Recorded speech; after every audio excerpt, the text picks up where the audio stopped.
आज के लिए आपको नमस्कार। आज हमारे भारत में कार्तिक मास की तृतीया है, अर्थात आज को लोग धनतेरस के रूप में भी मनाते हैं। अब लोगों में धन के क्या मायने हैं यह तो मैं नहीं जानता, मगर हाँ, चलती फिरती विधा में कहूँ तो मुझे ऐसा प्रतीत होता है, या मुझे बचपन से ऐसा समझ में आया है कि आज के दिन धन को खर्च करना आवश्यक है। कोई ना कोई नई चीज़ लेकर आनी है। आज व्यापारी लोग भी अपनी बही खाता को बदलते हैं और कहते हैं कि कोई भी वस्तु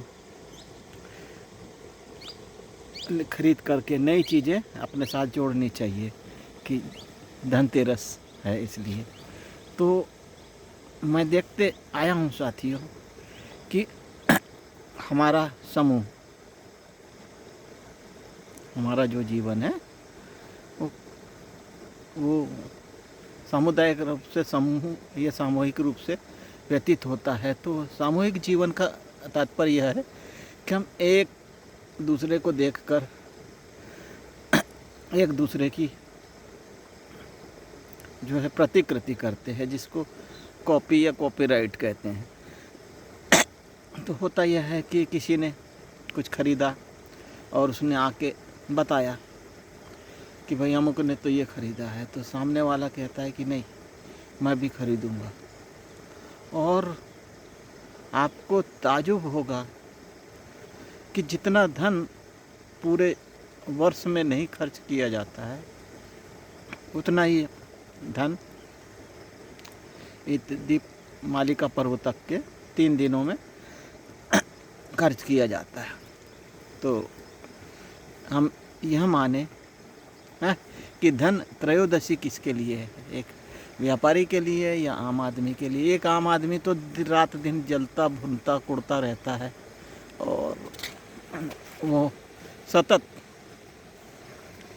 वह अपने लिए जीता है और अपनों के लिए जीता है। और इस धारणा में आकर कि धन त्रयोदशी पर उसे कुछ धन लेना है, तो वह अपने मेहनत का भी जो धन होता है उसे खर्च कर देता है। हम सोचें कि आज से यदि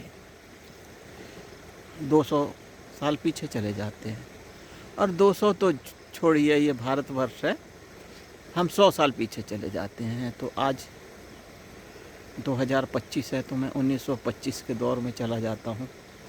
तो 1925 का जो भारत देखेंगे तो क्या है, जगह जगह भुखमरी है। कुछ संख्या में लोग सामूहिक जीवन व्यतीत करते हैं। उनके पास जो आज हमारे वैचारिक माध्यम है, भावों के माध्यम है, भाषा के माध्यम है, यह कुछ नहीं थी। शिक्षा नहीं, संवाद करने की कला नहीं, आज के जैसा रहन सहन नहीं, आज के जैसा भोजन नहीं, आज के जैसे जीवन नहीं, आज के जैसे संसाधन नहीं, ना मोटर गाड़ी नहीं, जीवन में बिजली नहीं, आज के जैसे पेयजल की सुविधा नहीं, आज के जैसे कृषि संसाधन में जिस तरह हम लोग ये माने कि फर्टिलाइज़र या खाद इत्यादि का उपयोग करते हैं, तो खादें नहीं, पारंपरिक रूप से गोबर के खाद पर निर्भर।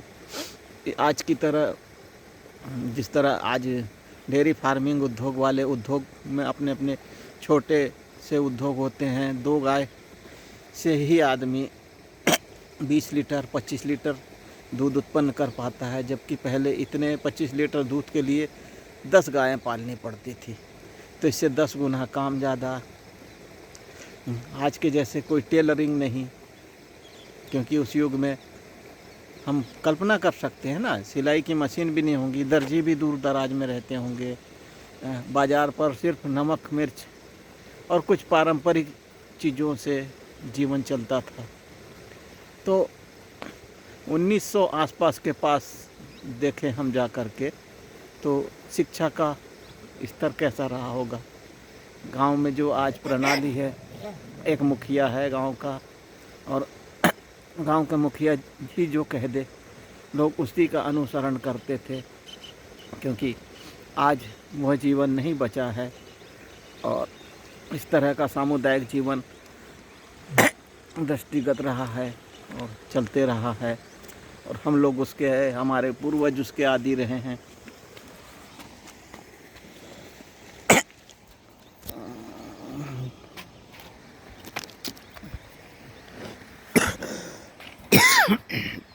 तो हम क्या कहें ऐसे जीवन को।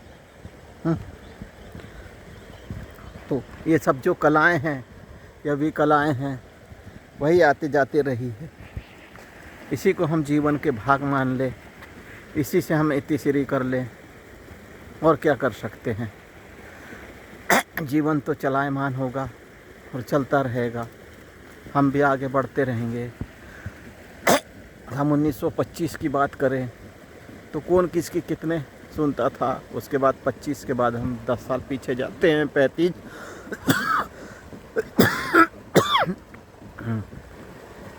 उसके बाद 45 और फिर 47। जिस समय हमारा देश अंग्रेज़ों की गुलामी में जकड़ा था, उससे जब गुलामी से आज़ाद हुआ तो उस समय का दौर भी ऐसा रहा है कि आदमी के पास या हमारे देश में कोई संसाधन नहीं थे। मैंने जिस गांव में जन्म लिया है, आज जैसे बड़े बड़े लेंटरों की बिल्डिंग धसक जाती है, गिर जाती है, कुछ दिनों बाद उनका उपयोग बंद कर दिया जाता है, खपरेल वाले मकानों को आज तबाह किया जाता है। मैंने देखा था कि हमारे गांव में लोगों ने एक सार्वजनिक स्थल पर एक मिट्टी का खपरेल वाला एक भवन सामूहिक रूप से बनाया है, जो पहले श्रमदान में लोग बना दिया करते थे, तो श्रमदान के माध्यम से बनाया था। और उसमें ही मेरे पिता जी के जो आगे की पीढ़ी थी, मतलब वही थी मेरे पिताजी से बड़े वाले, उन्होंने वहाँ अध्ययन किया था। और उस समय की जो शिक्षण शैली थी, और तो उसके अनुरूप जो भी आदमी जो कुछ पढ़ा रहता था, वह अपनी बात को कंठस्थ कराता था। उस समय विद्या का दौर आज की तरह गूगल पर निर्भर नहीं था। वो तो बहुत कठिन काल रहा होगा ना, क्योंकि मुझे ज्ञात है कि जब मैं विद्यार्थी जीवन के शुरुआत में था, तब फाउंटेन पेन चला करता था, और फाउंटेन पेन के लिए स्याही भी उपलब्ध नहीं होती थी, तो हम स्याही की जो मतलब डलियाँ आती थी, तो इन डलियों को गर्म पानी में घोल लेते थे, उबाल लेते थे और स्याही बनाते थे। तो किसी की स्याही फीकी बनती थी, किसी की अच्छी बनती थी। हालांकि ऐसा नहीं है कि उस समय स्याही उपलब्ध नहीं थी, उस समय कैमलिन की, कैमल की अच्छी अच्छी स्याही कंपनियाँ थी जो उस फाउंटेन पेन के लिए स्याही बनाया करती थी। और दौर था, आया चला गया। आज पिछले 20 सालों की बात करूं तो आज का बच्चा तो फाउंटेन पेन को जानता ही नहीं है।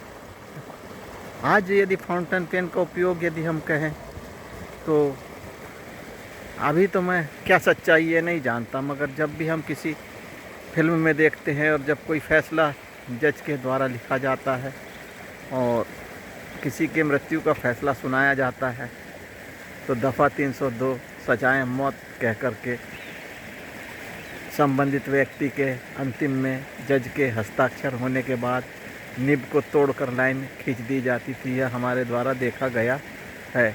तो यह फिल्मों का दौर है।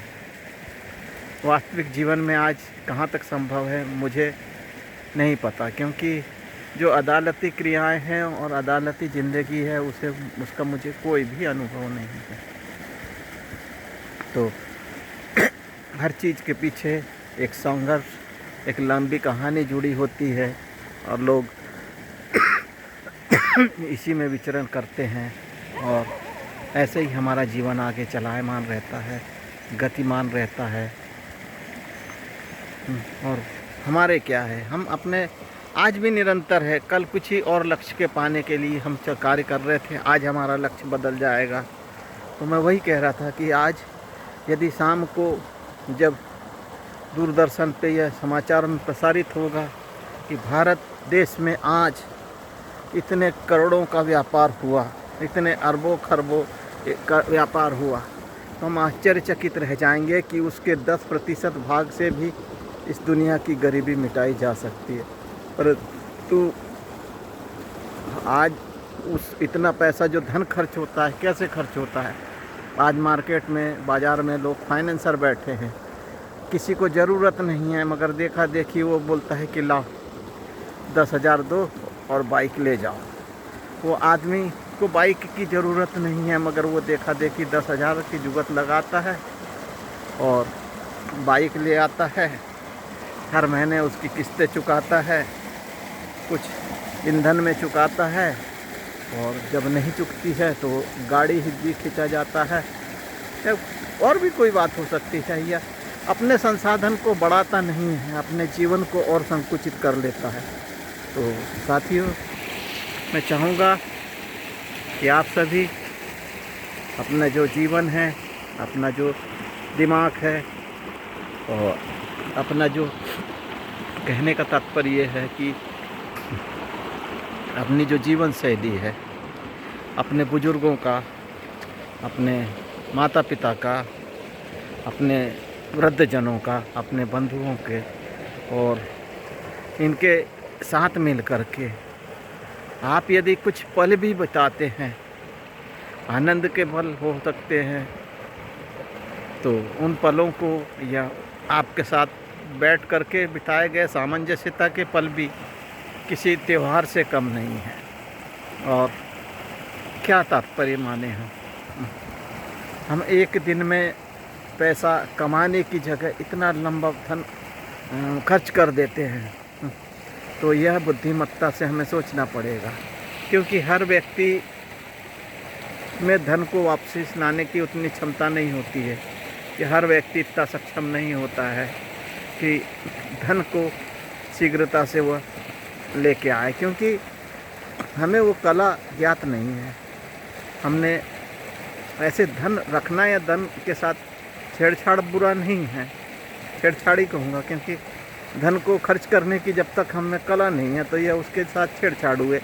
जैसे विद्युत है, विद्युत का हम क ख ग घ नहीं जानते हैं, और विद्युत के नंगे तारों के साथ यदि हम छुएंगे तो हमें करंट लग जाएगा और हमारे साथ एक दुर्घटना घट जाएगी। तो वैसे ही थोड़ा सा धन या थोड़ी सी जानकारी या थोड़ा सा दिखावे के लिए हम यदि ऐसा कुछ करते हैं, तो हम कैसे अपने जीवन को आगे बढ़ा रहे हैं, जीवन के किस लक्ष्य की ओर जा रहे हैं, यह बात को आप भली भांति समझ सकते हैं। मैंने तो चंद बातें कही है। अब क्या होता है कि किसी भी व्यक्ति को किसी भी मार्ग में जाने के लिए सिर्फ थोड़ा सा मार्गदर्शन करना होता है। हम जब सड़क पर चलते हैं तो हमें बॉम्बे नहीं दिखाई देता है, मगर लिखा होता है कि बॉम्बे 1055 किलोमीटर।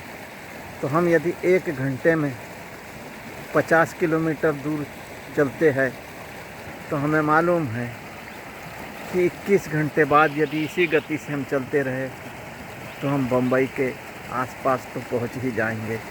और इसमें से जितना समय हम जाया करेंगे उतनी ही हमें देरी होती जाएगी।